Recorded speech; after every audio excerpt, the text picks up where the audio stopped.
Un vent glacial balayait les rues étroites de l'île, charriant l'odeur métallique des machines qui démolissaient le dernier pâté de maisons anciennes du quartier des Oisem.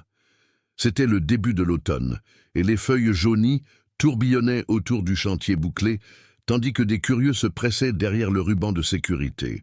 Parmi eux, Émile Durand, un homme de 58 ans, les mains dans les poches de son manteau usé, le regard fixé sur la maison numéro 14, ou plutôt ce qu'il en restait. Les murs étaient déjà réduits en miettes, et seule une partie des fondations demeurait debout, comme un écho tenace de quelque chose qui refusait de disparaître. Pour Émile, ce terrain n'était pas seulement un repère dans cette communauté qui se modernisait peu à peu. C'était un fantôme. Le symbole de tout ce qui était en suspens depuis 1989, date à laquelle Claire Marraine, sa voisine et amie d'enfance, avait disparu sans laisser de traces. La maison, désormais en ruine, était le dernier endroit où on l'avait vue.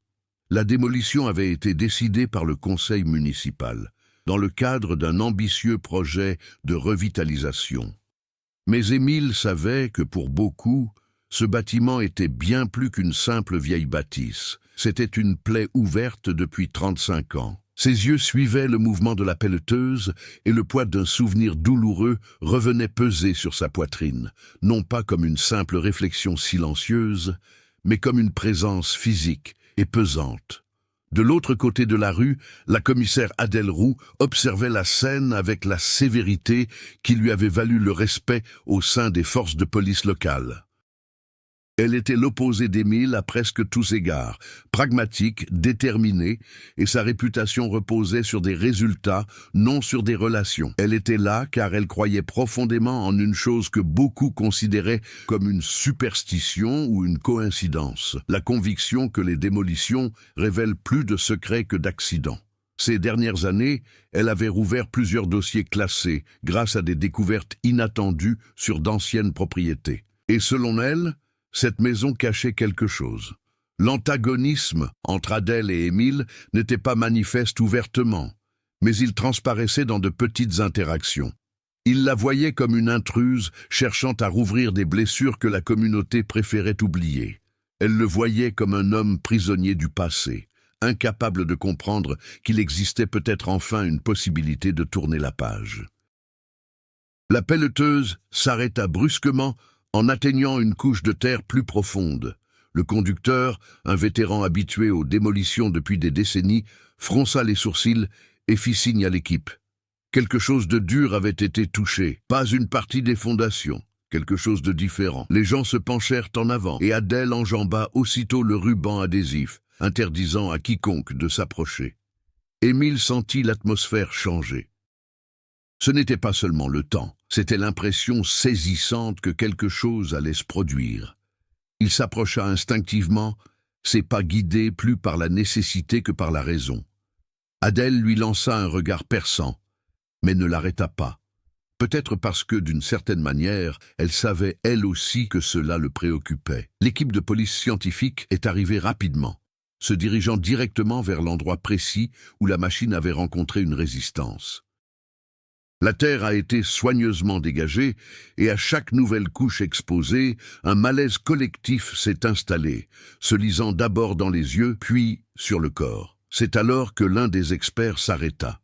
Il regarda Adèle, puis le sol, et hocha la tête. Une structure était enfouie là, une sorte de vieille boîte métallique avec des traces de rouille et des cadenas corrodés. L'expression d'Adèle ne changea pas, mais ses épaules se tendirent. Émile sentit son estomac se nouer. Il connaissait cette maison mieux que quiconque et n'avait jamais rien vu de pareil, ni à la cave ni ailleurs. Cela semblait avoir été caché intentionnellement.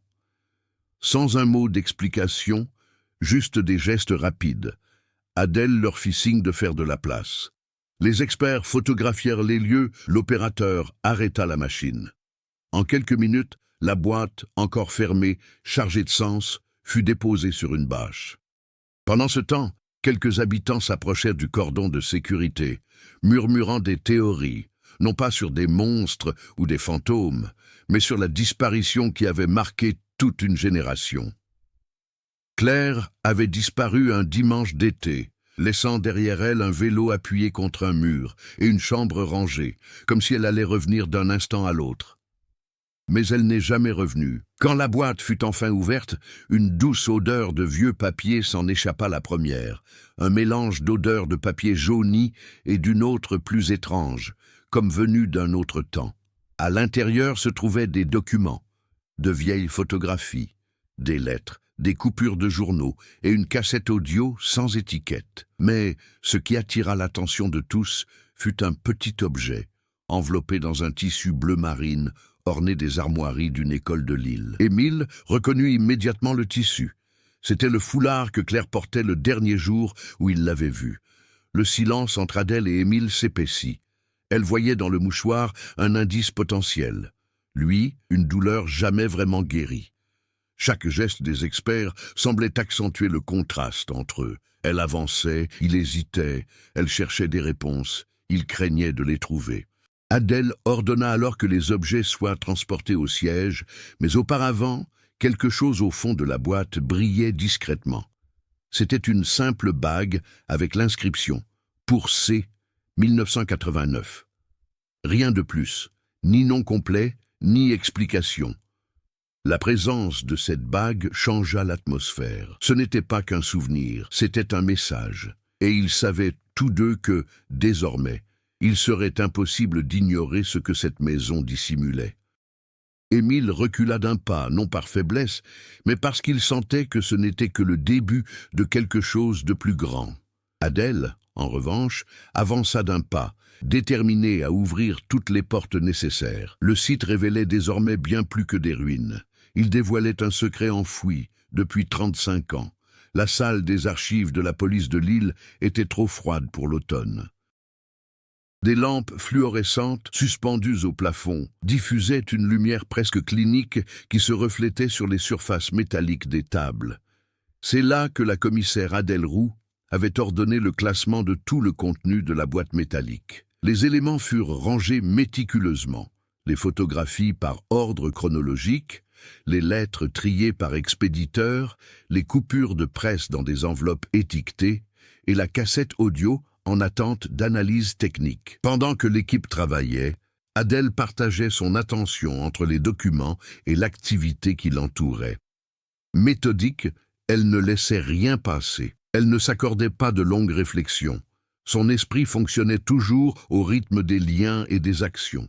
C'est ainsi qu'elle s'était forgé sa réputation, en assemblant les fragments de vie d'autrui jusqu'à en dégager des vérités que beaucoup préféraient oublier. Le contexte français imprégnait chaque détail. Les anciennes archives conservaient encore l'esthétique bureaucratique des années 1980, avec leurs timbres délavés, leurs papiers jaunis et leurs chemises vertes typiques des administrations de cette époque. Des éléments qui, à ses yeux, racontaient toujours une histoire non écrite. Émile, quant à lui, restait assis sur une chaise métallique au fond de la pièce. Il avait été invité, ou plutôt subtilement convoqué, à aider à identifier les objets. Il était le voisin le plus proche de la famille de Claire en 1989, témoin de petits événements qui, pris isolément, n'avaient jamais mené à rien. Il s'efforçait de contenir un malaise grandissant, les mains crispées sur les genoux. Il examinait chaque photographie avec prudence, comme s'il craignait que l'une d'elles ne remette en cause tout ce qu'il croyait savoir. Les photographies montraient Claire à différentes occasions, fêtes scolaires, balades à vélo, réunions de quartier. On y voyait aussi des photos d'elle avec un groupe de jeunes, parmi lesquels Lucien Morel, un garçon du même âge, connu pour son humour et son caractère extraverti. Lucien vivait désormais reclus, en périphérie de la ville. Son nom apparaissait parfois dans d'anciens témoignages, mais toujours comme une personne périphérique, jamais comme suspect.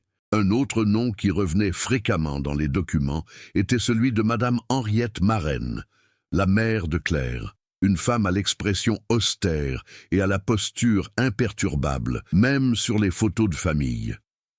Henriette est décédée en 2008, sans jamais avoir accepté l'idée que sa fille puisse être morte. Sa maison, aujourd'hui démolie, reflétait sa rigidité. Meubles sombres, rideaux épais, murs couverts de photographies parfaitement alignées.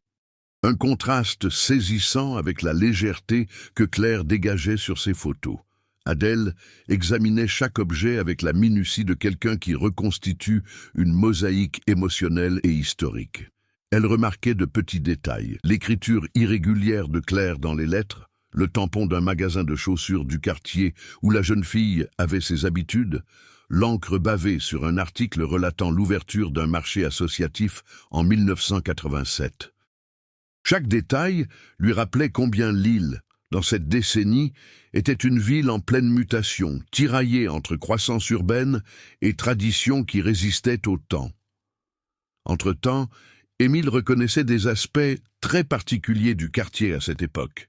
La boulangerie de la rue Paul-Lafargue, où Claire achetait des tartelettes, l'ancien cinéma Le Minotaure, fermé en 1993, le parc où se retrouvaient les jeunes après les cours. Tous ces éléments ressurgissaient devant lui avec la même force que lorsqu'il les avait vécus.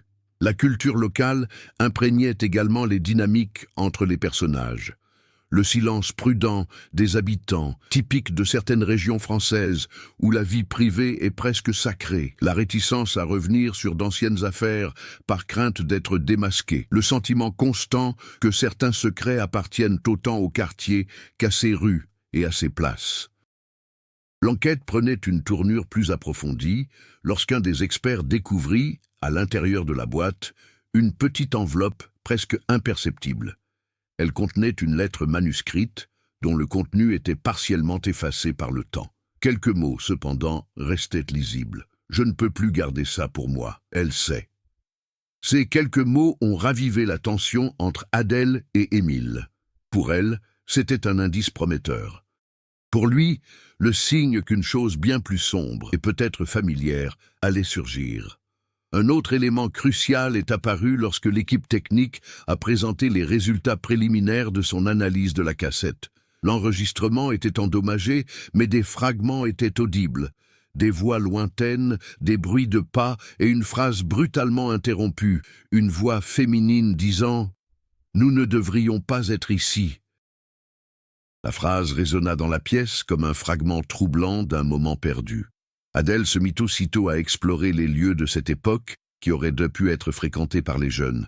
Entrepôts abandonnés, tunnels ferroviaires désaffectés, vieux bâtiments servant de repères secrets aux adolescents, la géographie urbaine de Lille, avec ses zones industrielles des années 1980, laissait entrevoir l'existence d'un lieu caché, non répertorié et qui, peut-être, recelait des réponses.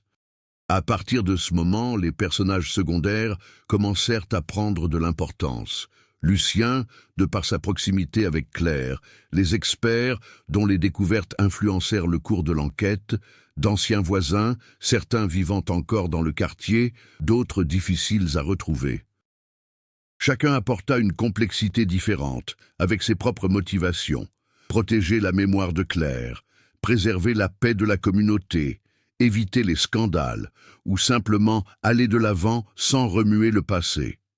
Le monde qui les entourait s'étendait organiquement, révélant non seulement le paysage physique de l'île, mais aussi le réseau complexe de relations qui y existait depuis plus de 35 ans. Les pièces du puzzle commençaient à prendre forme. Et sans même s'en rendre compte, Émile et Adèle se retrouvaient de plus en plus pris dans un même engrenage. Un engrenage qui les entraînait inévitablement au cœur d'un secret que la ville, consciemment ou non, avait enfoui avec cette maison. Une fine pluie commença en fin d'après-midi, enveloppant l'île d'une lueur humide qui se reflétait sur les réverbères. L'eau ruisselait sur les trottoirs étroits, tandis que la commissaire Adèle Roux traversait le quartier des Oisem en direction d'une adresse nouvellement découverte, l'ancienne demeure de la famille Morel, où Lucien avait grandi. Son nom ressortait sur les photographies, et bien qu'il n'y eût aucune preuve directe le reliant à la disparition de Claire, la phrase sur la cassette « Nous ne devrions pas être ici ». Cela semblait indiquer un événement vécu par plus d'une personne. La façade de la maison était modeste, marquée par le temps et des rénovations inachevées. Adèle frappa à la porte sans hésiter. Lorsque Lucien apparut, son regard exprimait la lassitude de celui qui préfère le passé révolu, mais qui voyait désormais le vieux monde ressurgir à sa porte. Il ne dit rien. Il s'écarta simplement suffisamment pour la laisser entrer, un geste silencieux qui ne nécessitait aucune explication. La pièce était petite, meublée de vieux meubles et imprégnée d'une odeur de bois humide. Adèle observait chaque détail, tandis que Lucien s'installait dans un fauteuil usé, évitant son regard. Elle n'a pas commencé par des questions directes. Au lieu de cela, elle a posé sur la table une photo de 1988. Claire, souriante, Lucien à ses côtés, tous deux conservant une innocence intacte dans leurs gestes. Le silence qui s'est installé entre eux s'est transformé en une forme de dialogue tendu. Lucien prit une profonde inspiration en passant une main dans ses cheveux gris. « Elle te hante encore », dit-il sans regarder la photo. Adèle comprit qu'il ne s'agissait pas d'une phrase anodine. C'était une confession, certes modeste, mais pleine d'émotion. Elle resta concentrée. Chacun de ces mots pouvait révéler quelque chose d'important. Lucien expliqua qu'à l'époque, le groupe de jeunes explorait fréquemment de vieux bâtiments et des friches industrielles. Il y avait un endroit en particulier, un entrepôt ferroviaire désaffecté près de la voie ferrée principale, un lieu où les adolescents se retrouvaient clandestinement pour échapper à la stricte discipline familiale. Il hésita avant d'aborder un autre point. Selon lui, durant l'été 1989, Claire s'était éloignée du groupe à plusieurs reprises, sans que personne ne sache pourquoi. Il soupçonnait quelqu'un de la manipuler ou de faire pression sur elle, mais il n'a jamais découvert qui. Cette information, bien que vague, ajoutait une nouvelle dimension au mystère. Entre-temps, l'enquête d'Adèle progressait sur d'autres fronts. Des experts avaient découvert des marques inhabituelles sur la bague retirée de son écrin. L'inscription « AC » 1989 était effacée, mais de petites marques internes indiquaient que la bague avait été ajustée. Cela laissait supposer qu'il ne s'agissait pas d'un achat anodin. Il existait un lien étroit entre la personne qui la lui avait offerte et Claire. Le nom de Madame Henriette Marraine, la mère de Claire, est revenu sur le devant de la scène. Bien que stricte et réservée, elle semblait avoir des relations sociales plus nombreuses qu'elle ne le laissait paraître. Des coupures de presse ont révélé son implication dans des comités communautaires, des événements scolaires et même des programmes sociaux liés à la mairie. Cela a élargi le cercle des suspects potentiels dans la disparition. L'équipe a également retrouvé d'anciens plans du quartier. Une découverte a surpris tout le monde. Sous la maison démolie, on a trouvé des documents attestant de travaux de rénovation effectués clandestinement dans les années 1970. De petites extensions souterraines avaient été construites sans jamais être déclarées officiellement. Cela a soulevé la possibilité que quelqu'un ait utilisé ces structures de manière clandestine. Parallèlement, Émile était en proie à un conflit intérieur. Il relisait sans cesse la lettre partiellement effacée, s'efforçant de déchiffrer l'écriture et les indices sur le vieux papier. Ce n'était pas une vague réflexion. C'était une urgence concrète.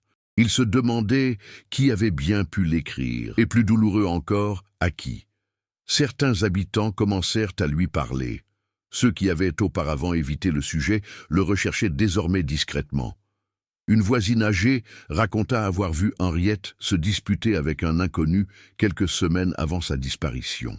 Un autre habitant se souvenait qu'à cette époque, il voyait souvent une voiture noire garée près de la maison des Marraines sans jamais savoir à qui elle appartenait. Chaque témoignage accentuait la pression sur Émile, tiraillé entre coopérer avec Adèle et protéger certains souvenirs qu'il préférait ne pas raviver. Adèle, de son côté, dut faire face à des obstacles au sein même de la police. Un ancien supérieur, le commissaire de la Croix, insistait sur le fait que l'affaire ne justifiait pas un tel déploiement de ressources publiques, arguant qu'une disparition aussi ancienne ne permettrait guère d'obtenir de réponses concrètes. Il représentait un obstacle bureaucratique et politique, mais Adèle était connue pour sa ténacité. La tension entre eux devint un conflit de plus qui façonna le récit, un affrontement entre ceux qui recherchent la vérité et ceux qui privilégient la stabilité institutionnelle. L'enquête a pris un tournant décisif lorsqu'un des experts a identifié une adresse inscrite au crayon sur la tranche d'une des lettres trouvées dans la boîte métallique. Le papier était fin et ancien, Mais l'inscription restait lisible. Dépôt ferroviaire 14, un entrepôt situé près de l'ancienne voie ferrée, désaffecté depuis 1992. Lucien avait confirmé l'existence du lieu. Et la phrase de la cassette « Nous ne devrions pas être ici ». Il semblait désormais désigner directement ce dépôt. Les tensions s'exacerbèrent, tout comme le besoin de réponse. Le conflit s'étendit sur plusieurs fronts, émotionnel, historique, policier et social. Chaque nouvelle révélation engendra un obstacle supplémentaire. Adèle dut faire face à des résistances internes et externes. Émile était hanté par des souvenirs douloureux. Lucien luttait contre une culpabilité silencieuse. L'affaire ne se contentait pas de ressurgir. Elle obligeait chacun à se confronter à des aspects de soi-même qu'il aurait préféré enfouir, tout comme la boîte qui venait d'être découverte. Et au cœur de tout cela, la question que personne n'osait poser à voix haute commença à peser sur l'esprit de tous les protagonistes. Si Claire a vraiment laissé un indice, pourquoi quelqu'un l'a-t-il enterré sous sa propre maison? Le dépôt ferroviaire numéro 14 se situait en périphérie de l'île, dissimulé derrière des entrepôts modernes construits dans les années 2000. Ce site désormais abandonné était un vestige de l'ère industrielle française. Briques usées, fenêtres brisées et rails rouillés qui semblaient mener nulle part. Adèle arriva accompagnée de 2 agents, mais insista pour entrer la première, éclairant l'intérieur avec une puissante lampe torche. L'air était lourd, saturé d'odeurs de rouille et de poussière accumulée. En avançant, la commissaire constata des signes évidents d'une présence récente, des empreintes de pas, des boîtes de conserve cabossées, de légères traces de suie. Il ne s'agissait pas d'une visite occasionnelle. Quelqu'un était revenu sur les lieux ces derniers jours. Cela créa immédiatement une intrigue secondaire. La présence d'une personne encore active dans cette histoire, quelqu'un qui pourrait avoir intérêt à dissimuler certains secrets. Pendant ce temps, Émile s'intéressait à un autre aspect de l'affaire. Après des conversations de plus en plus troublantes avec d'anciens habitants, il décida de retrouver Geneviève Morel, la sœur aînée de Lucien. Elle vivait dans un petit appartement du centre de l'île et avait travaillé dans les années 1980 dans une usine textile qui employait plusieurs femmes du quartier. Geneviève se souvenait parfaitement de Claire et en ouvrant la porte à Émile, elle afficha une expression mêlant surprise et crainte. Geneviève expliqua qu'à l'époque, Claire participait à un programme communautaire pour jeunes situé près de l'entrepôt ferroviaire. Il s'agissait d'une petite initiative, financée par la ville et encadrée par des bénévoles, parmi lesquels un enseignant récemment embauché par la commission scolaire, Julien Auvray, un nom qui n'était apparu dans aucun des indices précédents. Cette information, en apparence anodine, allait s'avérer cruciale.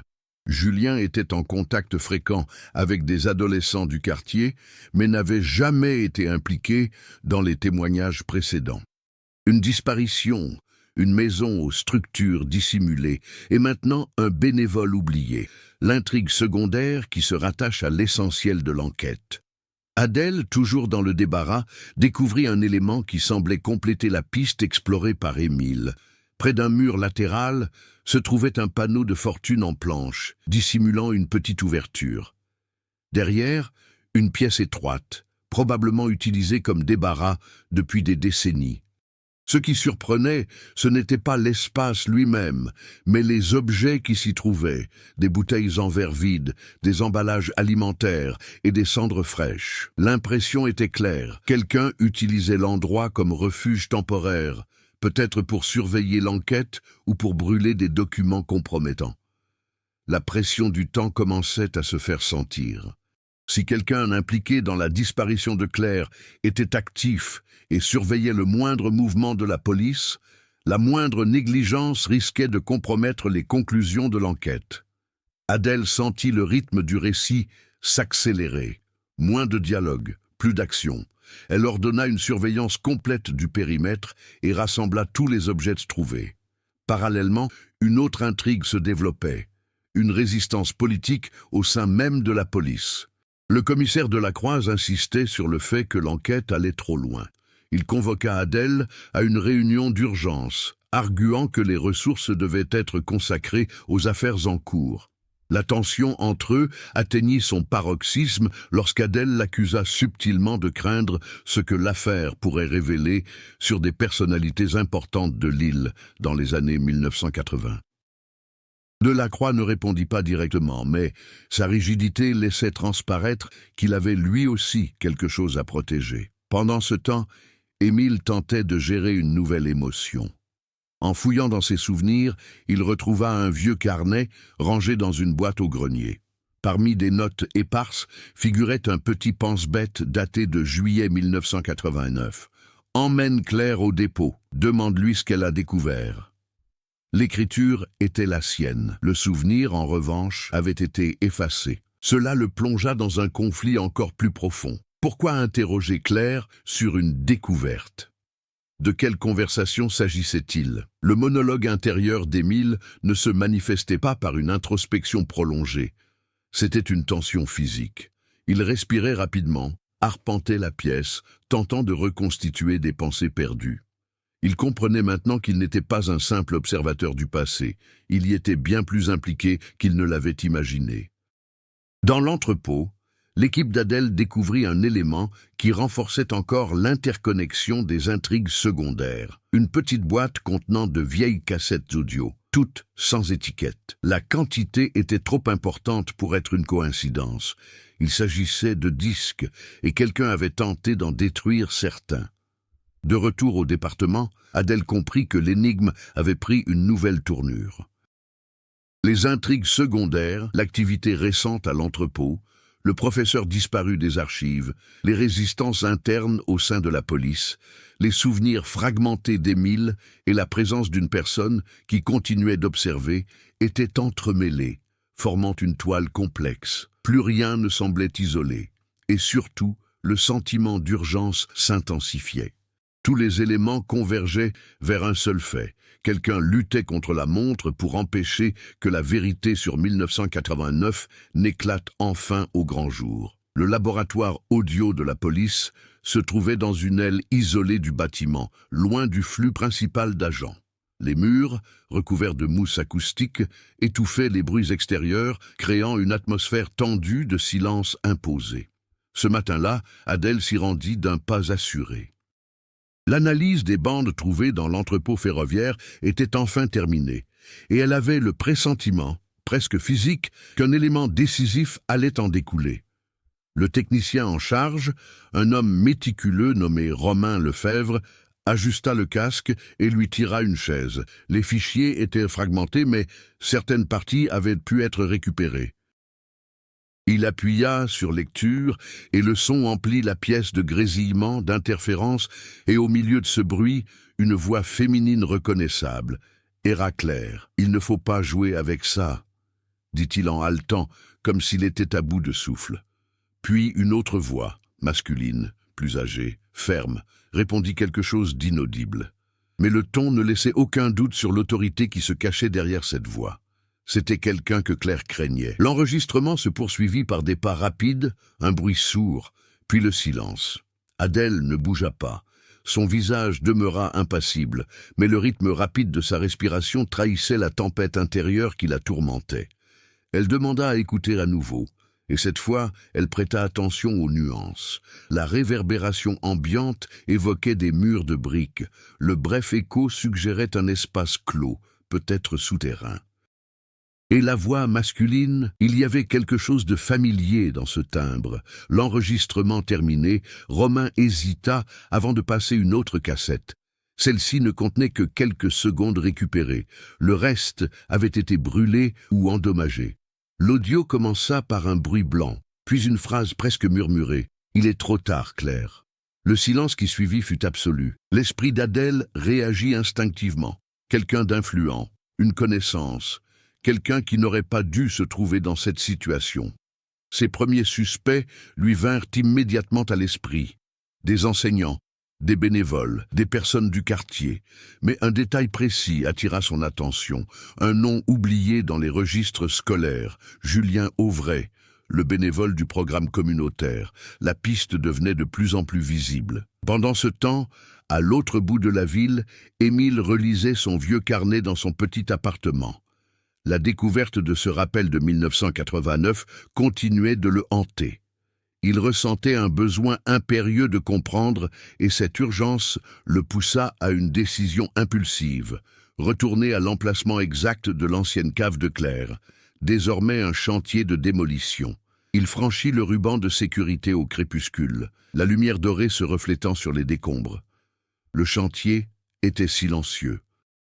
Les ouvriers ne reviendraient que le lendemain matin. La sensation de marcher sur le sol où Claire avait grandi le frappa de plein fouet, non pas par nostalgie, mais comme une pression suffocante. Émile s'agenouilla près de l'endroit où ils avaient trouvé la boîte métallique et commença à examiner le sol. Je ne cherchais rien de précis, j'essayais juste de sentir s'il y avait autre chose, un détail, un objet, une trace. Soudain, un objet métallique brilla parmi les décombres, une petite clé, attachée à un vieux cordon. Elle était différente des objets trouvés dans la boîte. Il la ramassa, observant son usure, cherchant une éventuelle inscription. Il n'y avait pas de chiffre, seulement une lettre, A. Le cœur d'Émile s'emballa. Il ne savait pas pourquoi, mais quelque chose, au sujet de cette clé, réveilla un souvenir vague et incomplet. Une image fugace, Claire tenant un objet similaire, et lui disant de le garder précieusement. Avant qu'il puisse plonger plus profondément dans ses souvenirs, une voix se fit entendre derrière lui. « Tu ne devrais pas être ici, Émile. » Le choc le figea sur place. Il se retourna brusquement. C'était Lucien. Mais il n'était plus le jeune homme extraverti des vieilles photos. C'était un homme tendu, le regard inquiet et la respiration haletante. Il scrutait les environs comme s'il s'agissait d'un champ de mines, chaque ruine recelant des dangers invisibles. « Pourquoi es-tu revenu ici ?» demanda Émile, essayant de maîtriser le tremblement de sa voix. Lucien ne répondit pas immédiatement. Son regard restait fixé sur la clé. Et un instant, Émile vit quelque chose se briser en lui. Une colère contenue mêlée de peur. « Où avez-vous trouvé ça ?» demanda-t-il d'une voix basse et urgente. « Ici, » répondit Émile. « Parmi les décombres. » Lucien recula d'un pas, comme si cela signifiait quelque chose de terrible. « Cette clé, elle n'aurait pas dû apparaître, » murmura-t-il. Cette phrase déclencha une avalanche de questions dans l'esprit d'Émile, mais avant qu'il ne puisse réagir, Lucien recula de quelques pas. « Il y a trop de gens qui fouillent dans le passé, » dit-il, les yeux rivés au sol. « Et s'ils continuent, ils trouveront bien plus que ce à quoi ils s'attendaient. » Puis il fit demi-tour et partit précipitamment, disparaissant dans la rue latérale avant qu'Émile ne puisse le suivre. Cette rencontre marqua un tournant pour Émile. Il comprit, presque brutalement, qu'il n'était pas un simple témoin. Il était impliqué dans un secret concernant Claire, un secret qu'il avait oublié, refoulé ou qu'on lui avait fait oublier. Dans son service, Adèle reçut un appel urgent. Un ancien employé de la mairie reconnut le nom de Julien Auvray sur la liste des volontaires. Il annonça une nouvelle simple mais bouleversante. Julien avait été licencié en 1989 pour comportement inapproprié envers des élèves. L'affaire n'avait jamais fait l'objet d'une enquête officielle, et après son licenciement, il avait disparu de la ville. Les dernières informations enregistrées à son sujet concernaient une ancienne adresse. À Oisem, près du dépôt ferroviaire 14, Adèle sentit son corps se raidir. Le passé commençait à converger, la poussant vers un seul chemin. Enfin, un nom prenait tout son sens, une direction concrète, une pièce maîtresse capable de briser 35 ans de silence. Et le sentiment qui grandissait en elle et aussi en Émile était le même. Trop proche pour être ignoré, trop dangereux pour être laissé dans l'ombre. La nuit tombait lourdement sur l'île, et avec elle s'installait une atmosphère dense, presque palpable. La ville semblait tout observer de loin, comme si elle pressentait qu'un secret enfoui depuis des décennies était sur le point d'émerger. Adèle et Émile étaient tous deux en mouvement, chacun suivant des pistes différentes, mais qui finirent inévitablement par converger. Après le reportage sur Julien Auvray, Adèle se rendit à l'ancienne adresse du bénévole. L'immeuble, dont les briques noircies par le temps, se trouvait dans une rue étroite de Oisem. Une partie du quartier avait été rénovée, mais cet immeuble était resté intact, comme si le passé y avait pris racine. Elle monta lentement les escaliers, examinant chaque porte. L'appartement 3B, l'ancien de Julien, était inoccupé depuis des années, d'après le concierge. Malgré cela, il l'accompagna pour l'ouvrir. Une odeur de poussière et de moisie emplit l'air dès que la porte s'ouvrit. L'endroit était petit et étouffant. Un vieux matelas à même le sol et des bouts de journaux indiquaient qu'une personne y était passée récemment. Peut-être un sans-abri, peut-être quelqu'un qui souhaitait passer inaperçu. Adèle examina chaque centimètre carré et une chose attira son attention. Sur le mur, derrière une vieille armoire penchée, il y avait des marques rectangulaires plus claires, comme le contour de tableaux récemment enlevés. L'ancien locataire était obsédé par les cartes, commenta nonchalamment le gérant de l'immeuble. Il y en avait tellement, des cartes de la ville, des lignes de chemin de fer, des environs. Il les a toutes emportées en quittant l'appartement. Ou quand il s'est enfui, je ne sais pas. Ces informations pesaient lourdement sur l'esprit d'Adèle. Cartes, entrepôts, rails. Le lien avec le dépôt ferroviaire 14 se précisait. Elle prit des photos, nota ses impressions, mais avant de partir, quelque chose la fit se retourner. Une planche de bois était légèrement surélevée. Elle s'agenouilla, appuya sur le bord avec un stylo, et le bois céda. Dessous se trouvait une petite enveloppe emballée dans du plastique. À l'intérieur, une seule photographie. Claire, assise sur un banc dans un parc, visage grave, le regard tourné sur le côté, comme méfiante. À l'arrière-plan, partiellement flou, Julien Auvray. La date inscrite au dos de la photo remontait au début de l'année 1989. Et l'écriture, ce n'était pas celle de Julien. Era de Claire. Il me suit. Cette découverte fit naître une décharge électrique dans le corps d'Adèle. La menace était bien réelle, et Claire le savait. Pendant ce temps, Émile arpentait les rues, à peine saisi par la fraîcheur de la nuit. La clé trouvée au sol refusait de le lâcher. Il s'efforçait de reconstituer le fragment de souvenir qui lui échappait sans cesse. Un souvenir lointain, comme une ombre qui se déplace derrière une porte entr'ouverte. Il arriva au bar où travaillait Lucien. L'établissement était déjà en train de fermer. Les lumières s'étaient tamisées, les chaises empilées. Lucien le regarda entrer et soupira de lassitude. « Tu ne vas pas poser ça, n'est-ce pas ?» dit-il en essuyant un verre. « Je ne peux pas, » répondit Émile. « Vous savez quelque chose à propos de cette clé, et j'ai besoin de comprendre. » Lucien posa son verre sur le comptoir et se frotta le visage. Il paraissait plus vieux qu'il ne l'était. « Certaines portes doivent rester fermées, Émile. »« Non, » insista-t-il. « Claire était mon amie. Je l'ai abandonnée, mais maintenant j'ai l'occasion de réparer mes erreurs. » Le silence entre les deux se prolongea longuement. Finalement, Lucien désigna une chaise. « Asseyez-vous. Je ne vais pas le répéter. » Émile obéit. Lucien prit une profonde inspiration. En 1989, tout a basculé. Pas seulement pour le quartier, pas seulement pour sa famille, c'était pour nous tous, moi, toi et elle. Il marqua une pause. Tu crois ne pas te souvenir, mais c'est parce que tu ne veux pas te souvenir. L'estomac d'Émile se noua. Qu'est-ce que j'ai oublié? Quelque chose qui aurait pu la protéger. Lucien leva les yeux, le regard sombre. Quelque chose qui, si cela avait été dit à ce moment-là, aurait révélé qui observait Claire. L'esprit d'Émile s'emballait, tentant de saisir ce qui lui échappait. La clé a-t-elle un lien avec cela? Lucien resta silencieux, trop longtemps. Puis, finalement, il dit « Oui, mais avant qu'il puisse s'expliquer, un bruit extérieur interrompit la conversation. Deux bruits sourds et secs, comme des cailloux jetés contre la vitre. Lucien courut vers la porte, l'ouvrit et regarda la rue déserte. Rien. Mais par terre, il y avait quelque chose. Une petite pierre enveloppée dans du papier blanc. Il l'ouvrit. Une seule phrase. « Arrêtez, sinon quelqu'un va encore se blesser. » Lucien froissa le papier, sa respiration s'accélérant. « Ce n'est pas un hasard, Émile. » Sa voix tremblait. « Quelqu'un sait que tu as trouvé cette clé. » Et à ce moment-là, Émile remarqua quelque chose dans l'expression de son ami. Lucien n'avait pas seulement peur. Il recevait des menaces depuis longtemps. Adèle, la photo en main, quitta le bâtiment et appela son équipe. Elle devait confirmer où se trouvait Julien Auvray après 1989. Il lui fallait recouper les informations.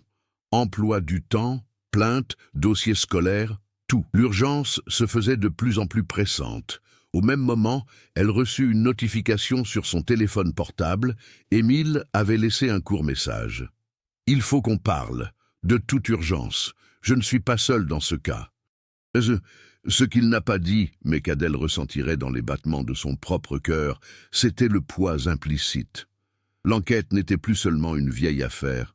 C'était un jeu vivant, rouvert, observé par des yeux qui auraient préféré que tout reste enfoui. Le jour se leva brumeux à Lille, teintant la ville de nuances grises qui semblaient refléter le trouble intérieur d'Émile. Il n'avait pas fermé l'œil de la nuit.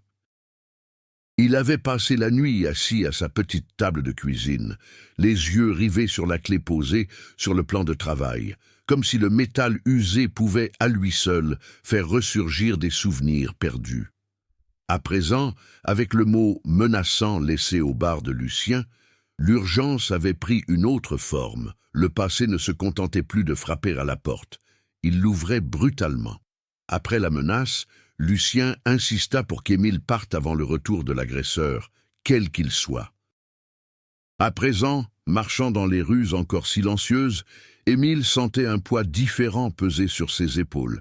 Il avait peur, certes, mais il y avait quelque chose de plus profond, presque un appel ancestral. Jusque-là, il avait vécu dans la culpabilité et l'évitement. Mais à présent, la menace extérieure le mettait en mouvement. Il ne pouvait plus fuir ses souvenirs, il devait les affronter. C'est ainsi qu'il prit la décision qu'il avait reportée pendant des décennies, se rendre à l'ancien centre communautaire où lui, Claire et Lucien avaient été bénévoles à l'adolescence, le même endroit où la disparition avait commencé à marquer leur vie. À son arrivée, il découvrit un bâtiment luttant contre le temps, peinture écaillée, fenêtres neuves installées sans égard pour le style d'origine. Mais ce hall, il l'aurait reconnu les yeux fermés. L'odeur du vieux bois et l'écho des pas firent vibrer quelque chose en lui. Le souvenir qui lui avait paru auparavant comme une ombre prit une forme nette. Claire se dispute avec un homme dans le couloir, son regard désespéré lorsqu'elle le vit s'approcher, et il hésita. Paralysé, une boule se forma dans la gorge d'Émile. La lâcheté dont il a alors fait preuve l'a hanté pendant 35 ans. Mais à présent, tandis qu'il descendait le couloir, il réalisa quelque chose. Les souvenirs ne le détruisaient plus. Ils le fortifiaient.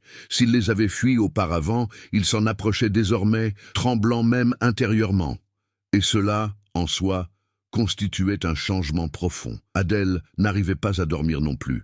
Après le message d'Émile, elle passa en revue photos, rapports et indices jusqu'aux premières lueurs de l'aube. Le visage de Claire la hanta toute la nuit.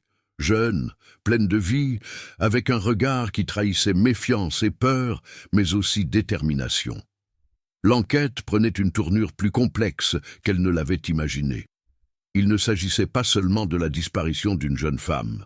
C'était une affaire de lien personnel, d'une personne qui avait observé et manipulé les circonstances avant même la disparition. Et surtout, des survivants. Des gens comme Émile, qui portaient des cicatrices invisibles. Adèle, habituée à garder ses distances émotionnelles avec les personnes impliquées, comprit que cette affaire exigeait une approche différente. Émile n'était pas qu'une simple source. Il était une pièce essentielle du puzzle. Et il était vulnérable. Elle a relu son message à plusieurs reprises avant de prendre une décision inhabituelle pour quelqu'un comme elle. Répondre en offrant une aide concrète. « Dis-moi où tu es, je viendrai te trouver, tu n'es pas obligé d'affronter cela seul. » Sa réponse ne tarda pas. « Centre communautaire, il faut que je me souvienne de ce que j'ai oublié. » Adèle enfila sa veste, attacha ses cheveux et sortit. Pour la première fois depuis longtemps, il s'autorisa à faire confiance à son intuition et à la coopération d'une civile. C'était une première pour elle, un risque émotionnel et professionnel, mais nécessaire. Quand Adèle est arrivée au centre communautaire, elle a trouvé Émile assis sur un banc en bois, regardant dans une petite pièce attenante. Cette pièce, dit-il sans quitter le couloir des yeux, servait de réserve. C'est là que j'ai vu Claire pour la dernière fois. J'aurais dû la suivre. Elle avait peur. Elle savait qu'on la suivait. J'ai vu un homme avec elle, mais il s'interrompit, la voix tremblante. Je n'ai rien fait. Adèle l'observa un instant. Sa culpabilité était grande, mais aussi injuste. Tu avais 17 ans, dit-elle fermement. Et tu avais peur. Cela ne te rend pas coupable. Mais j'aurais pu le dire à quelqu'un, à toi, Lucien, à n'importe quel adulte. Au lieu de cela, je me suis tue. Et maintenant, c'est là, rétorqua Adèle. Pour corriger cela, Émile prit une profonde inspiration. C'était la première fois qu'il acceptait une véritable aide. Le poids de la solitude qu'il portait depuis des décennies commençait à s'estomper. Ils entrèrent ensemble dans la pièce. L'espace avait été rénové, mais quelques vestiges de l'ancienne structure subsistaient. Adèle examina les murs, tandis qu'Émile effleurait la surface d'une étagère, comme si des souvenirs y étaient gravés. Et puis, quelque chose s'est produit. Un son métallique résonna derrière eux. Un petit crochet retenant une pancarte s'est détaché, révélant une niche dans le mur derrière lui, datant probablement des années 1980. À l'intérieur, un petit objet, un bracelet bleu pour enfants avec des lettres colorées formant un prénom, Claire. Émile avait l'impression de ne plus pouvoir respirer. Des larmes brûlantes lui montèrent aux yeux. « Elle a laissé ça ici, dit-il presque en chuchotant, pour que je puisse le trouver ?» Adèle a analysé le créneau. Non. Sa voix était calme, mais tendue. Il a été placé ici, récemment. Le bracelet ne présentait aucun signe d'usure. Le plastique était propre, le caoutchouc était intact. C'était un message. Du passé? Ou bien s'agissait-il de quelqu'un qui voulait manipuler le présent? Mais l'effet sur l'âme d'Émile fut profond. Il avait enfin compris quelque chose. Il ne pouvait plus attendre que quelqu'un découvre la vérité pour lui. Il devait agir. Il devait participer. La transformation avait commencé là, devant ce bracelet bleu qui, d'une certaine manière, semblait plus vivant que ses propres souvenirs. Tandis qu'il quittait le centre communautaire, elle observait Émile. Ses pas étaient plus assurés. Son expression, toujours douloureuse, était désormais empreinte de détermination. C'était la première fois qu'elle le voyait, non pas comme un survivant du passé, mais comme un acteur de cette découverte. Et ça a tout changé. L'après-midi tomba rapidement sur l'île, apportant avec elle un vent glacial qui transperçait les manteaux et glaçait jusqu'aux eaux. La ville, toujours aussi animée, semblait ignorer que deux vies, et peut-être bien des vérités enfouies, allaient se heurter à un secret qui avait survécu pendant 35 ans. Adèle conduisait en silence, Émile à ses côtés. Tous deux tenaient le bracelet de Claire comme une pièce à conviction cruciale. Et c'en était une. Non seulement pour la preuve elle-même, mais aussi pour ce qu'elle représentait. Quelqu'un suivait l'enquête en temps réel, quelqu'un qui avait accès au lieu du passé, quelqu'un qui savait précisément quel souvenir toucher. C'était un avertissement. C'était un jeu, et ils entrèrent. Dans la voiture, Adèle a reçu un message de son équipe. Le rapport était bref, mais accablant. Confirmé, Julien Auvray est décédé en 2004 à Marseille. Documentation cohérente.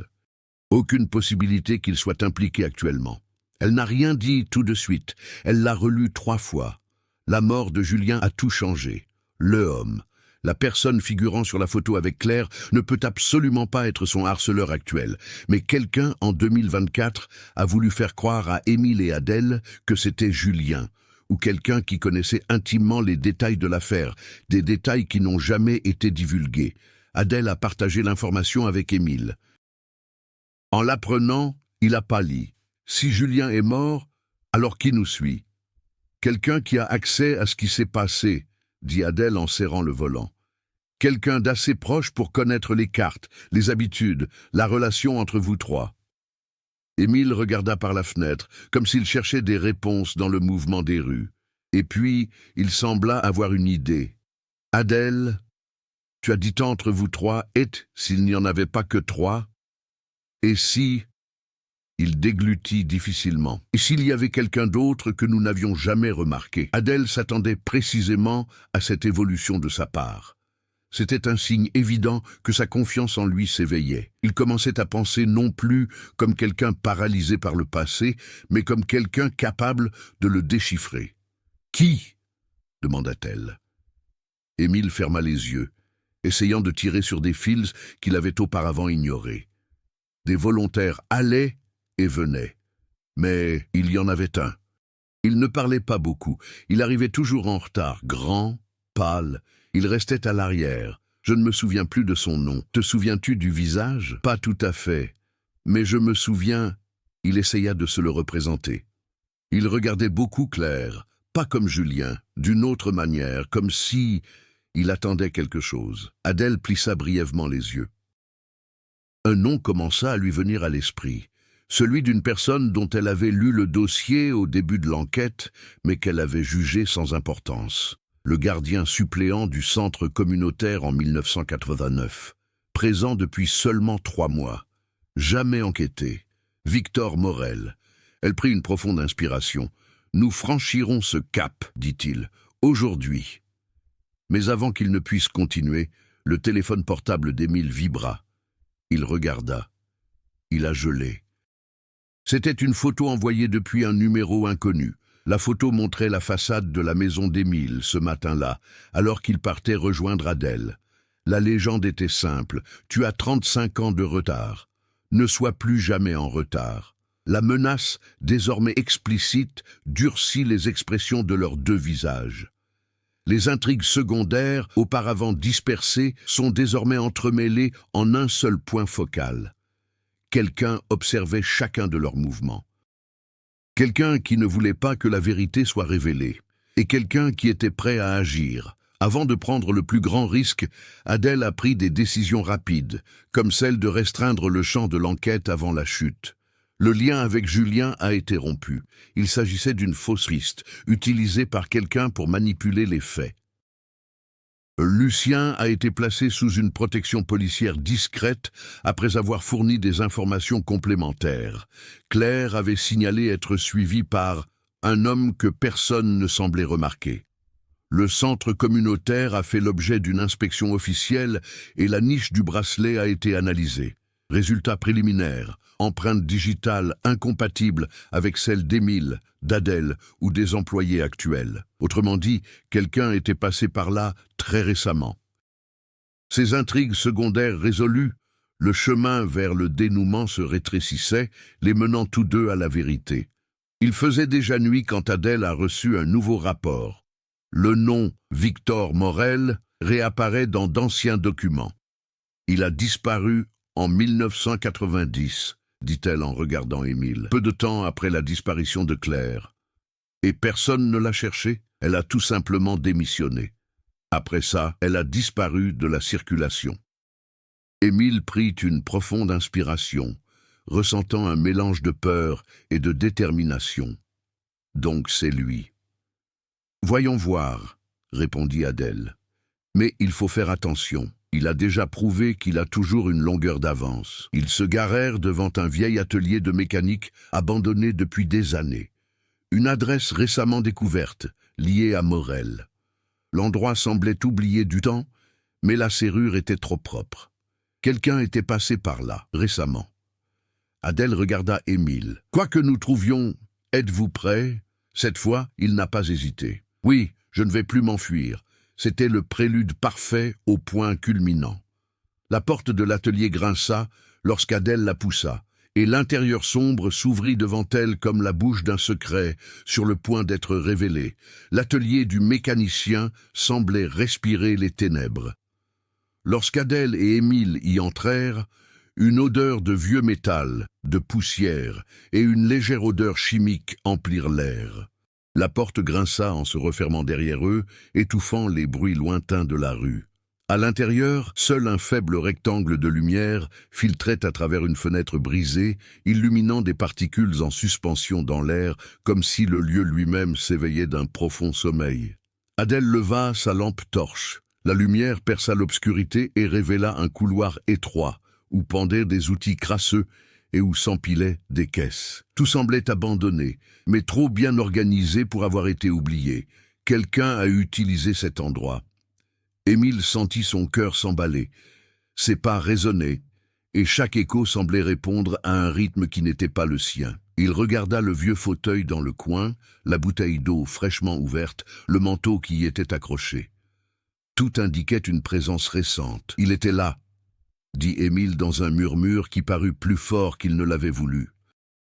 Adèle, tendue, s'approcha de l'établi. Un cahier était ouvert comme si quelqu'un était parti précipitamment. Elle dirigea la lumière vers la page. Nom, date, lieu, et au centre, Claire, 1989. À côté, collée avec du ruban adhésif, se trouvait une photo floue d'Émile, prise quelques jours plus tôt. « Il t'étudie », murmura Adèle. « Tout comme il l'a fait avec Claire. Mais avant que je puisse l'analyser plus en détail, un bruit métallique résonna au fond de l'atelier. Une étape. Puis un autre. Adèle a sorti le pistolet. Émile recula instinctivement, mais ne s'enfuit pas. Des ténèbres, une silhouette émergea. Grande, mince, des mouvements lents et calculés, son visage dissimulé par l'obscurité, puis une voix rauque et grave, comme si elle n'avait pas servi depuis des années. « Te revoilà, Émile. Ils se sont glacés. » La silhouette fit un autre pas. La lumière de la lampe torche révéla un visage vieilli, marqué par le temps, mais reconnaissable grâce à la photographie d'archives. Victor Morel. Mais il ne correspondait pas exactement à la description qu'en avait faite la police. Son regard n'était pas celui d'un concierge timide ou d'un employé négligé. C'était celui de quelqu'un qui avait toujours rôdé dans l'ombre, observant, préparant ses actions. Un prédateur qui ne s'est jamais considéré comme un suspect. « J'attendais ça depuis 35 ans, a déclaré Morel. 35 ans à attendre que tu assumes les conséquences de tes actes. Émile déglutit difficilement. Qu'est-ce que j'ai commencé? Morel esquissa un sourire qui n'atteignait pas ses yeux. Claire est venue me voir. Elle m'a demandé de l'aide. Elle disait qu'on la suivait. Je le savais. Je l'ai toujours su. Il porta la main à sa poitrine d'un geste théâtral. C'est moi qui m'occupais d'eux, de ces jeunes, d'elle. Adèle s'avança. Tu l'as suivie. Tu lui as fait peur. Tu l'as manipulée. L'ai-je manipulée? Rit Morel. Elle m'a choisi. Elle savait que j'étais le seul à pouvoir la protéger de ce garçon qui la regardait comme si elle lui appartenait. Julien? Demanda Émile. Non, dit Morel en désignant Émile du doigt. Toi? L'accusation frappa Émile comme un coup de poing inattendu. Moi? Sa voix tremblait. Je n'ai jamais... Vous l'observiez, interrompit Morel. Vous l'attendiez à la porte, dans les couloirs, à la sortie du centre. Et elle avait peur de vous. La révélation a été un coup de poignard. Adèle analysa froidement Morel.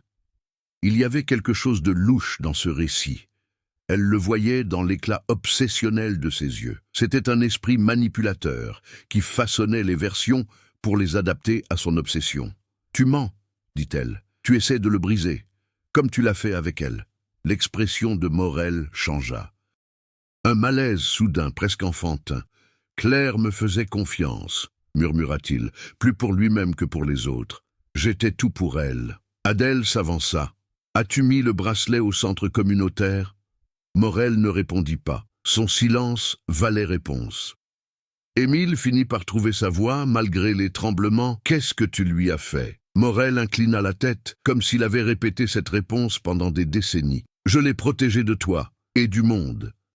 Et de la part de tous. » Il fit un pas. Adèle pointa le pistolet. Il s'arrêta, souriant. Elle est venue avec moi de son plein gré. Elle me faisait confiance, jusqu'à ce qu'elle comprenne qu'il n'y avait nulle part où aller. Son sourire s'est effacé. Elle voulait s'enfuir. Elle m'a quitté. Et personne ne me quitte. La vérité a éclaté avec une force brutale. Claire a tenté de s'échapper. Et Morel l'arrêta. Adèle scruta les alentours. L'atelier n'était pas le lieu du crime, mais il faisait partie d'un rituel. Morel y retourna. L'endroit était un temple du passé déformé. Elle aperçut une autre porte, légèrement ouverte, au fond. Morel remarqua son regard. « Voulez-vous la voir ?» demanda-t-il d'un calme maladif. Le visage d'Adèle se durcit. Ne bougez pas. Mais Morel reculait déjà lentement vers la porte.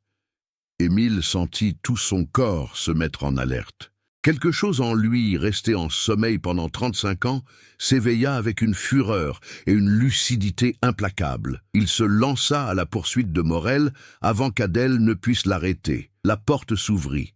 Morel entra. Émile le suivit. Et puis, la pièce révéla l'élément qui allait tout changer. Au centre de la pièce se trouvait une grande boîte métallique scellée portant le symbole de l'ancienne école technique, récemment ouverte. Et à l'intérieur, le corps de Claire n'était pas là. Toutes ses affaires étaient là. Photos, carnets, vêtements, lettres, objets personnels, tout en parfait état, conservés comme dans un sanctuaire. Comme si Morel avait protégé la vie de la jeune fille. Mais ce qui était collé à l'intérieur du couvercle de la boîte a fait sortir l'air des poumons d'Émile. Une lettre, avec son écriture, datée de 2 jours avant la disparition. « Je dois te dire quelque chose. J'ai remarqué quelqu'un d'étrange qui me suivait. Ce n'est pas Julien. C'est le nouveau venu en ville. S'il m'arrive quoi que ce soit, préviens tout le monde. Ne lui fais pas confiance. » Le monde a tourné. C'était l'écriture de Claire. Elle a écrit à Émile. Et il ne l'a jamais reçu. Adèle, en entrant dans la pièce, comprit immédiatement. Morel a intercepté la dernière chance de Claire de demander de l'aide. Et maintenant, il les fixait tous les deux avec une lueur maladive dans le regard. « Elle m'a trahi, murmura-t-il. Elle te faisait confiance. Et je ne pouvais pas le permettre. » Émile explosa. Toute la culpabilité, toute la douleur, tout le silence imposé pendant des décennies explosèrent en un cri viscéral tandis qu'il avançait. Non pas pour tuer, mais pour arrêter, pour briser le cycle. Morel réagit avec une violence inattendue, en lançant un outil. Le combat fut bref, brutal et chaotique. Émile tomba. Adèle tira, non pour tuer, mais pour immobiliser. La balle atteignit Morel à l'épaule, et il finit par s'effondrer, titubant. La police, alertée quelques minutes auparavant, a fait une descente dans l'atelier. Morel, menotté, hurlait des choses incohérentes sur la protection, l'amour et la trahison.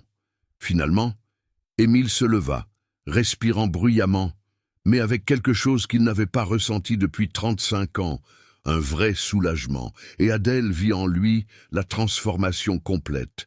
Ce n'était pas l'adolescent paralysé par la peur, même pas un homme prisonnier du passé. C'était quelqu'un qui avait enfin fait face à sa vérité.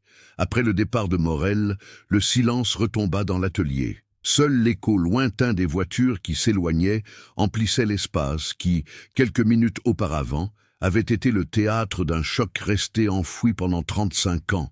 Désormais, il ne restait plus qu'Adèle, Émile et le passé enfin exposé à la lumière. L'équipe médico-légale pénétra rapidement dans la pièce où se trouvait la boîte métallique et l'isola.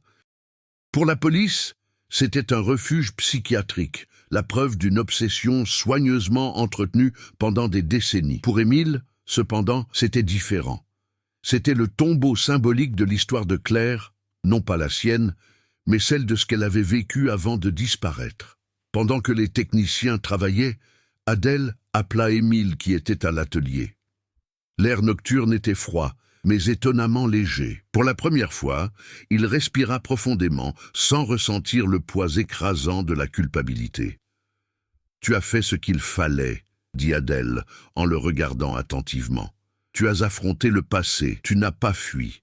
Ce n'est pas rien. » Émile hocha la tête, sans savoir quoi répondre. Il avait si longtemps cru avoir été faible, coupable, négligent, et maintenant il comprenait que sa paralysie n'avait pas déterminé le destin de Claire.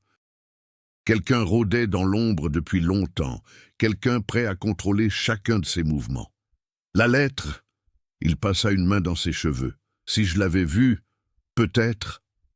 Adèle l'interrompit fermement. Elle a été interceptée. Vous n'avez jamais eu la possibilité de la recevoir. Ce n'est pas de votre faute. Émile ferma les yeux un instant. Il laissa enfin cette vérité s'imprégner en lui.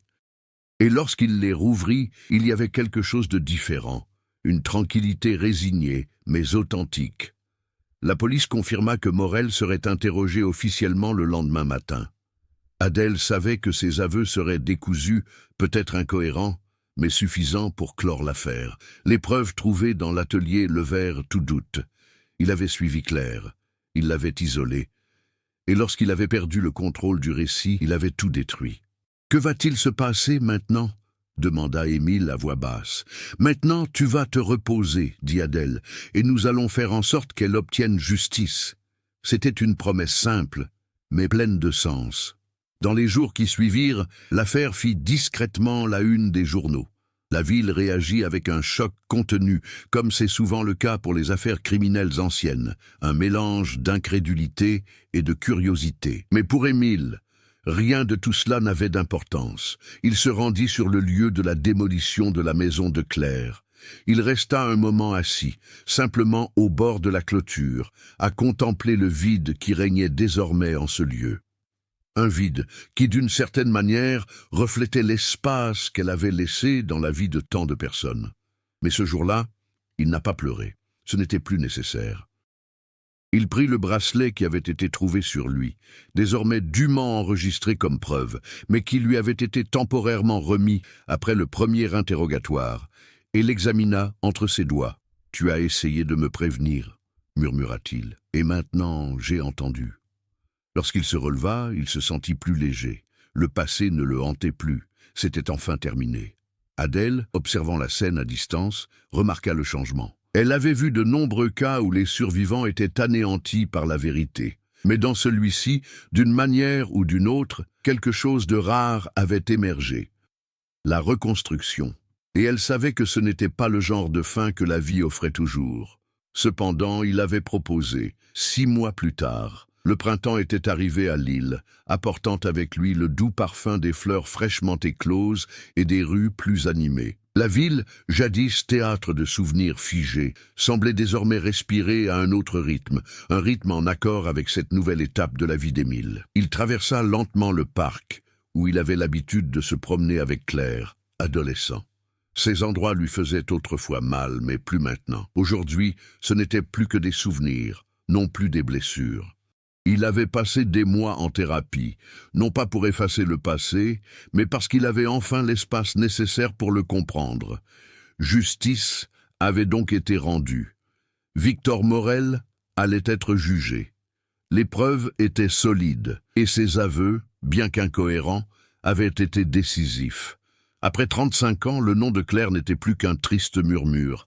Il était devenu une vérité reconnue. Le parc était silencieux, hormis quelques enfants qui couraient.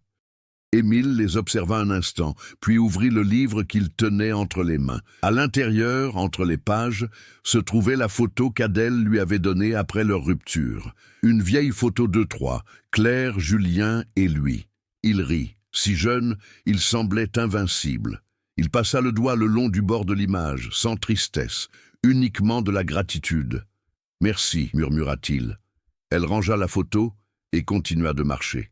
Chaque pas semblait assuré, conscient, libre. Le poids qu'elle avait porté pendant plus de 30 ans l'avait enfin quitté. Ailleurs dans la ville, Adèle achevait un rapport. Elle regarda par la fenêtre, songeuse. Les cas comme celui-ci étaient rares, non pas à cause de la tragédie elle-même, mais à cause de son dénouement. La vérité n'éclatait pas toujours, et il n'était pas toujours possible de s'en sortir indemne. Elle esquissa un sourire. Cette fois, la vérité avait triomphé. Et cela, pensa-t-elle, était la meilleure fin qu'on puisse espérer.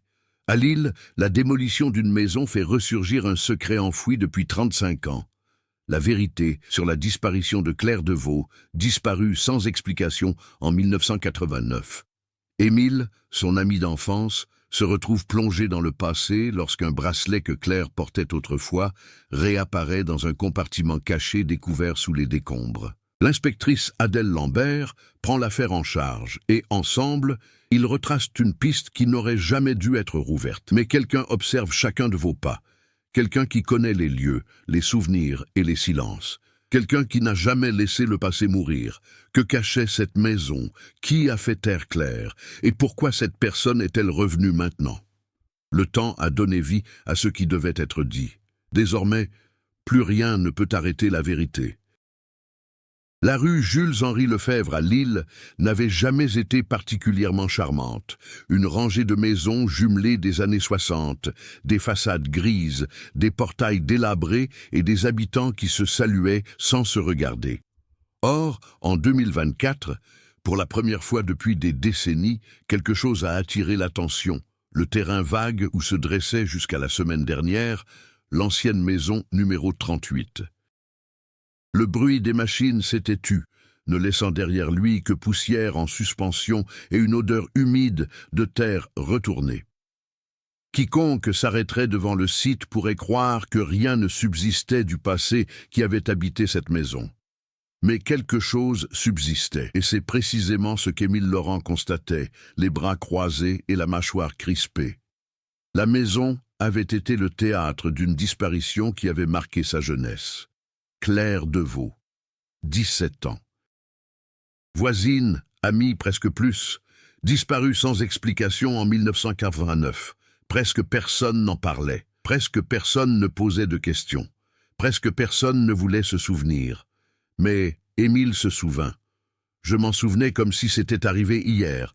Il était revenu dans la rue uniquement pour observer la démolition, et peut-être aussi pour s'assurer que le passé était bel et bien révolu. Mais à présent, devant le site des fouilles, il remarqua quelque chose d'inattendu. Un des ouvriers, qui ramassait des débris de béton, s'approcha de lui. « Vous habitiez ici » demanda l'homme en tenant un petit objet à la main. Émile regarda, et son cœur ralentit. Un bracelet, simple, avec des perles de bois bleu délavé, le bracelet de Claire. Nous l'avons trouvé dans un compartiment plutôt étrange. Il y avait un espace creux sous l'ancien plancher, comme si quelqu'un l'avait ouvert puis refermé. Émile ramassa l'objet d'une main tremblante.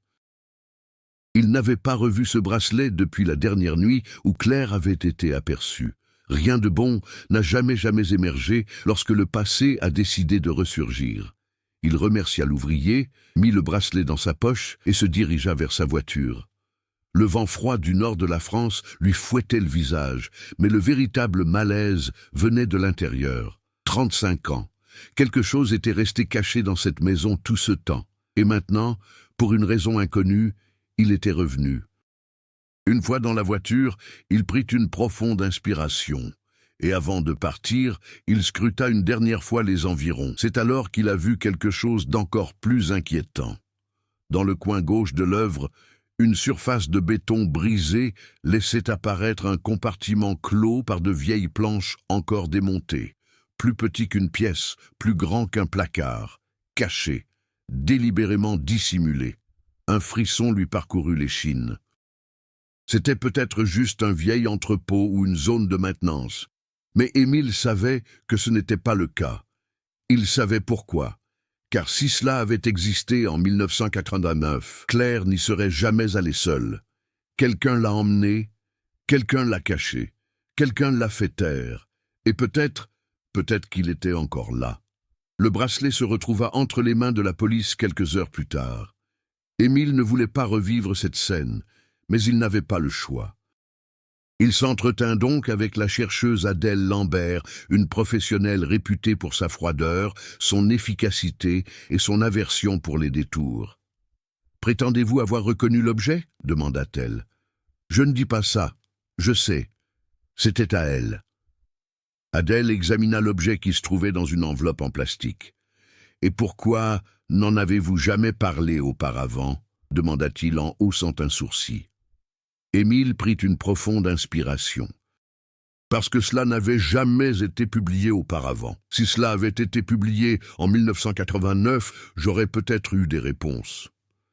Adèle croisa les jambes et se pencha en avant. La démolition a été supervisée par des experts municipaux. Rien ne laissait présager que l'affaire Deveau referait surface. À quoi vous attendez-vous maintenant? C'était la question qu'il redoutait. À quoi s'attendait-il? Il ferma les yeux pendant quelques secondes. « La vérité », répondit-il finalement. « N'importe quelle vérité. » Le chercheur l'examina un instant, songeur. La maison possédait un compartiment secret, dit-elle en observant sa réaction. Émile ouvrit les yeux. Était-ce ouvert? Les ouvriers se sont arrêtés en apercevant la structure. Nous avons déjà bouclé le secteur. Nous l'examinerons demain matin de bonne heure. Et je veux que vous soyez là. Pourquoi? Pour confirmer nos constatations. L'idée lui donna des frissons, mais il acquiesça. Il était inévitable d'affronter le passé. D'une manière ou d'une autre, la vérité avait refait surface. Avant de partir, Adèle a ajouté « Fait intéressant, les registres fonciers de la maison du père de Claire font état de rénovations inachevées entre 1988 et 1989. Cependant, les documents de voisinage ne contiennent aucune autorisation pour la création d'une pièce cachée. » Elle se leva. Cela signifie que quelqu'un l'a fait à l'insu de tous. Ou plutôt, quelqu'un l'a fait pour que personne ne le sache. Le lendemain matin, Émile arriva sur le chantier de démolition, l'estomac noué. Adèle était déjà là, accompagnée de 2 experts médico-légaux. Le soleil se levait à peine, projetant de longues ombres sur les décombres. Le compartiment secret avait été partiellement ouvert. À présent, c'était un rectangle sombre et profond, aux vieilles planches arrachées et imprégnées d'une odeur de renfermé. Les experts allumèrent leurs lampes torches et entrèrent les premiers. Émile resta à la surface, observant, chaque muscle tendu comme une corde sur le point de rompre. « Nous avons détecté des objets », a annoncé l'un des experts. « Rien d'humain, mais peut-être des vêtements. » Le cœur d'Émile s'emballa. Adèle descendit dans l'espace, avançant avec précaution. Après quelques minutes, il réapparut à l'entrée, tenant quelque chose dans ses mains, protégé par un sac en plastique.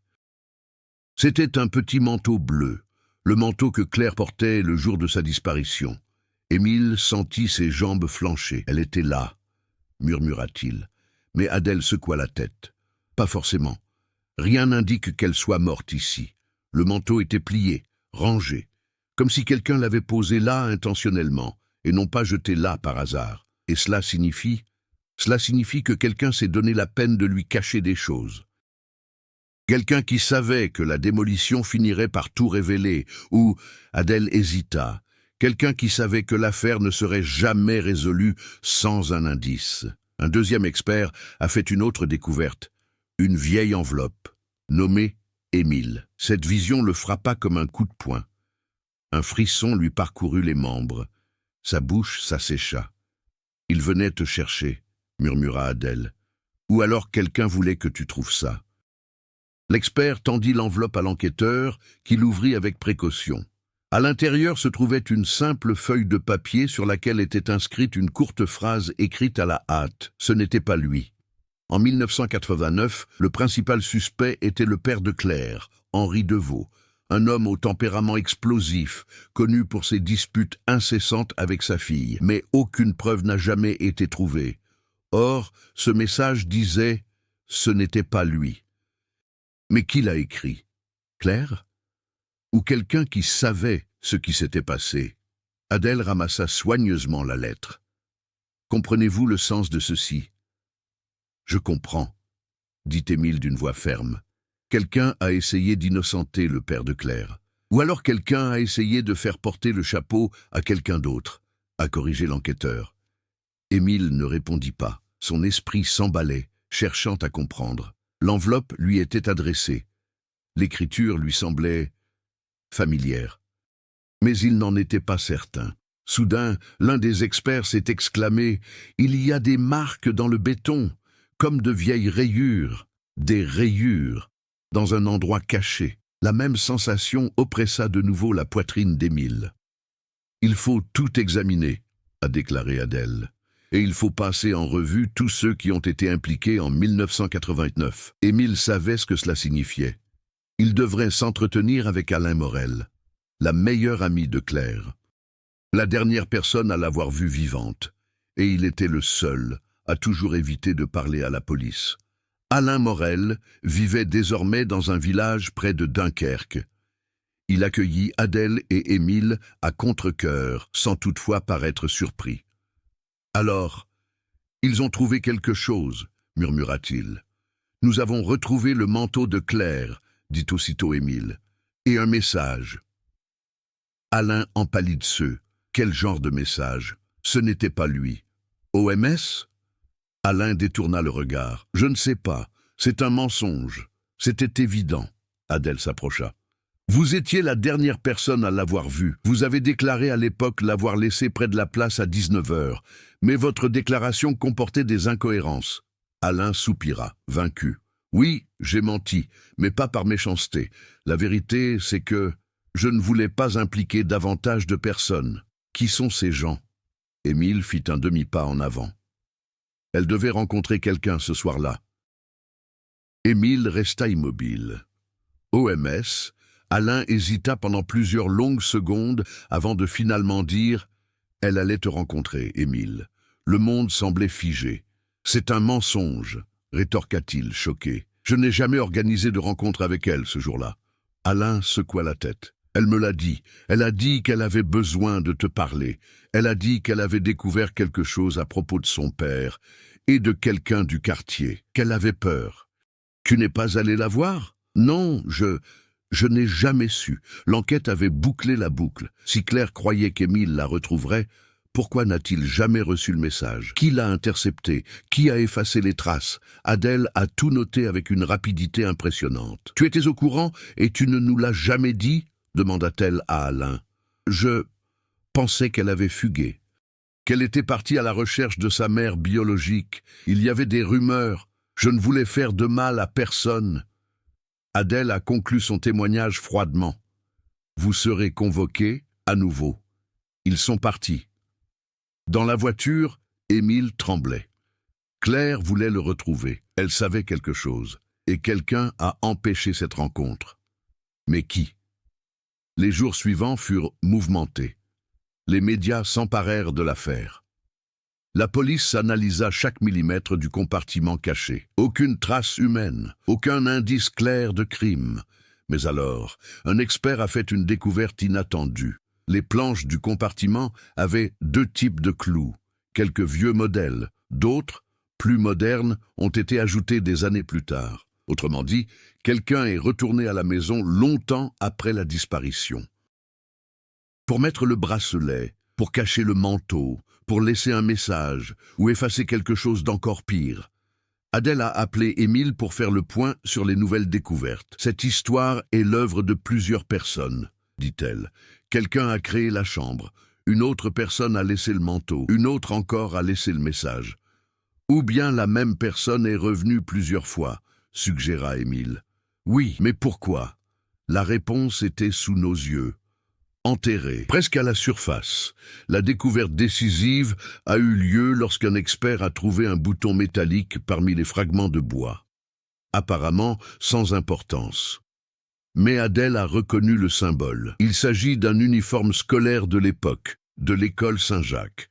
La même école que Claire, Émile et Alain. La poche de cet uniforme n'avait que deux types de boutons, pour hommes et pour femmes. Celle-ci était pour homme. Cela appartenait à quelqu'un qui fréquentait la maison de Claire, dit Adèle, ou à quelqu'un qui l'abordait là-bas. Elle examina le bouton à la lumière. Et il y a des traces de rouille récentes. Elle n'était plus là depuis 1989. Quelqu'un l'a laissée là après ça. Qui reviendrait? Demanda Émile. Quelqu'un qui avait beaucoup à perdre si la vérité éclatait. C'est alors que l'indice final est apparu. Une voisine âgée, Madame Thérèse, qui habitait la rue depuis 1972, a contacté la police de sa propre initiative. « J'ai vu un garçon entrer dans cette maison des années après la disparition », a-t-elle déclaré. « Je ne me souviens plus de l'année, peut-être 1999, 2000. Il portait une capuche, mais j'ai vu son visage quand il est parti. » Adèle a montré des photos d'anciens habitants du quartier. Madame Thérèse désigna sans hésiter Alain Morel. La police a agi rapidement. Alain a été emmené pour être interrogé. Au départ, il l'a nié, puis elle a pleuré, puis il s'est effondré. Et finalement, il a dit « Je suis rentré chez moi. Oui, je suis revenu, mais pas pour cacher quoi que ce soit.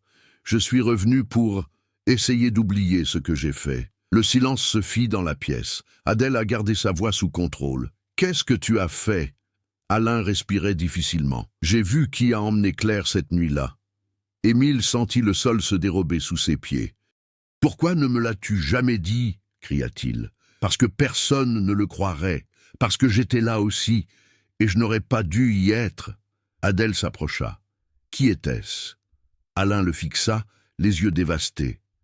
C'était toi, Émile. Silence absolu. Émile recula d'un pas, comme s'il avait reçu un coup.